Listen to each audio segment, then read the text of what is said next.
નમસ્કાર, આનંદના સમાચાર છે. રોજ તમને ખબર છે કે મહિપતસિંહ એક વિડીયો મૂકે એટલે આનંદના સમાચાર હોય.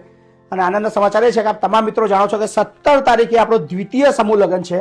પણ એ સમૂહ લગ્ન શરૂ થાય એ પહેલા જ આપણે નવી જાહેરાત કરી રહ્યા છીએ તૃતીય સમૂહ લગ્નની. જી હા, 2 દિવસ બાકી છે હજુ દ્વિતીય સમૂહ લગ્નના દ્વિતીયના, પણ તૃતીય સમૂહ લગ્નની આપણે જાહેરાત કરી દઈએ છીએ. અને એ તારીખ છે 25 જાન્યુઆરી. જી હા, એના માટેના 5 જોડા પણ આપણે નક્કી કરી દીધા છે. શું નામ છે બેટા તારું? રેખા. રેખા, ક્યાં છો તમે? ઉમરેઠ. ઉમરેઠા. તમારું કોણ નથી? મમ્મી પપ્પા બંને. આ દીકરીના મમ્મી ને પપ્પા બંને નથી. કોણ છે બેટા ઘરમાં તારું? હું ને મારો ભાઈ મારથી નાનો છે. તો ઘરનું અને એક- કામકાજ? હું જ બધું હેન્ડલ કરું છું. કામે જવું અને પછી એવી રીતે. બાપરે, તો ભાઈ પછી શું કરશે? ભાઈ તો મારી જોડે જ રહેશે મેરેજ કર્યા પછી. વાહ, ખૂબ સરસ. આ વિચારધારાનો બી સેલ્યુટ છે. શું નામ તમારું? મારું નામ કમલેશ છે. તમારું કોણ નથી? મારા પપ્પા નથી. પપ્પા નથી. ક્યાંના છો તમે? ઉમરેઠ જ રહું છું. ઉમરેઠના. સો આ એક જોડું છે, જોડા નંબર 43. આ છે જોડું નંબર 44. શું નામ તમારું? હેતુ. હેતુ. તમારું નામ શું છે? મમતા. મમતા ક્યાંના છો તમે? શેખુપુર. તમારું કોણ નથી? પપ્પા. પપ્પા નથી. બીજું કોણ છે ઘરમાં? મમ્મી છે ભાઈ છે. મમ્મી છે ને ભાઈ છે. પપ્પા નથી. કેટલા વર્ષથી પપ્પા નથી? વરસ થવાય. વર્ષ થવાય. શું થયું હતું? અટક આવ્યો તો. અટક આવ્યો હતો. લગ્ન પહેલા નક્કી કર્યું હતું, એવું વિચાર્યું હતું કે ભાઈ પપ્પા જીવતા લગ્ન નક્કી કરવાનું કોઈ કર્યું હતું? પછી પણ પપ્પાને એકદમ એવું થઈ ગયું એટલે. પછી લગ્ન આખું બંધ રહ્યું. શું નામ તમારું? કામિની. તમારું કોઈ નથી? કોણ નથી? મમ્મી પપ્પા બંને. મમ્મી પપ્પા બંને નથી. ક્યાંના છો બેટા તમે? સંસોલી ગામ. સણસોલી ગામ. તાલુકો? કાલોલ. કાલોલના છો. કેટલા વર્ષ છે બેટા મમ્મી પપ્પાને? મમ્મીના 15 વર્ષ ને પપ્પાને 1 વર્ષ. પપ્પાનું જે એક જ વર્ષ થયું. પપ્પાએ જ મોટી કરી તને. શું કરતા હતા પપ્પા? કંપનીમાં જતા. કંપનીમાં નોકરી કરતા. શું થયું તમને?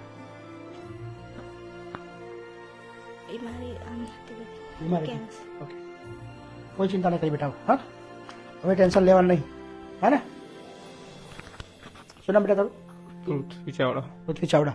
તારું કોણ નહીં? મમ્મી પપ્પા બંને. તમારા બેવના મમ્મી પપ્પા નથી. પછી તમારા બેવનો બાપ છું હું. હા ને? હવે ટેન્શન નહીં લેવાનું. બરાબર? 45 નંબર ને તમારો?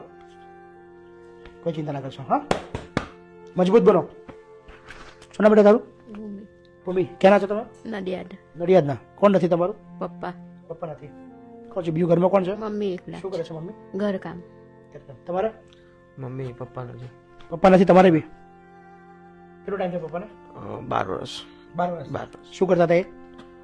ઈંટોનો ધંધો કરતો હતો. અત્યારે તમે શું કરો છો? જોબ કરું છું. ઘરનું કામ તમારે જ કરવું પડે છે? હા, બંને ભાઈ છે. બંને ભાઈ કામ. મમ્મી મમ્મી ઘરે છે. ઘરે કરે છે. 46 નંબર તમારો. યસ, લાસ્ટ જોડું છે 47 નંબર. શું નામ બેટા તારું? કાજલ. કાજલ. સંજય કાજલ જે છે એ મમ્મી પપ્પા નથી તારા? અને તમારા? છે મારા. તમારા છે. તમારા મમ્મી પપ્પા નથી અને આ અનાથ આશ્રમની અંદર જ મોટી થઈ છે.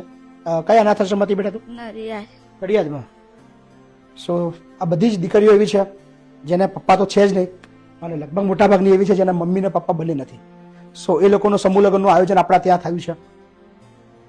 આ એક એવી જવાબદારી છે, એ આખા સમાજની જવાબદારી છે, આપણા બધાની જવાબદારી છે.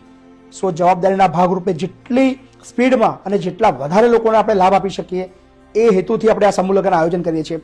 અહીંયા દીકરા દીકરી સ્વૈચ્છિક એ લોકો આવે છે. અહીંયા જોડા શોધવાનું કામ અમારું નથી. અમારું કામ ફક્ત એટલું જ છે, અહીંયા મેરેજ કરાવડાવીએ છીએ. તમારું જો જોડું કન્ફર્મ હોય, તમારા જો મમ્મી પપ્પા ના હોય, તમારે જો લગ્ન કરવા હોય તો તમે અહીંયા આવજો. અહીંયા બધી જ વિધિ, કર્યાવર, જમણવાર અને બીજી જ એ જે પણ પ્રક્રિયા છે બધી જ અહીંયા કરવામાં આવે છે. 1 પણ રૂપિયો ફી લેવામાં નથી આવતી. સો આ તમામ દીકરીઓની જવાબદારી હવે મહિપતસિંહ ફાઉન્ડેશનની છે, એટલે કે આપણા બધાની છે. સો દીકરી નંબર 43, 44, 45, 46 અને 47 ત્રીજા સમૂહ લગ્નની જાહેરાત કરીએ છીએ 25 જાન્યુઆરી. આ તમામને હાર્દિક આમંત્રણ. પણ એક યાદ રાખજો, 25 તારીખ હજી દૂર છે. એ પહેલા આપણો દ્વિતીય સમૂહ લગ્ન 17 તારીખે શનિવારે છે. તો એનું તો આમંત્રણ તમને આપી જ રહ્યો છું. Thank you.